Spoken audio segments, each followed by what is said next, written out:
বিড়ি যারা খাইতেছে হেরা ভাবতেছি আমরা ঠিকই আছি বাজান। বিড়ির মধ্যে যে 4টা আলামত আছে ব্যক্তি জাহান্নামের আলামত।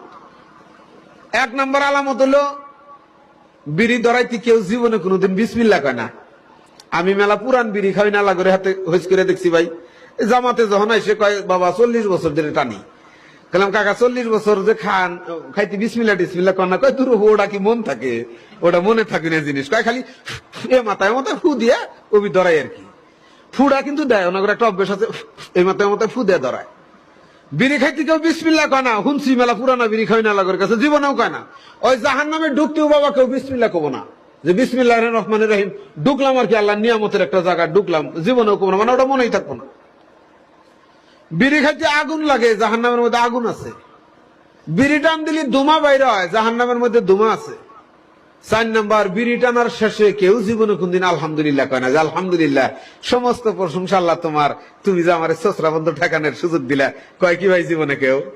লাস্টের টানটা যেটা দেয়, যে বক্তের টান, আলহামদুলিল্লাহ।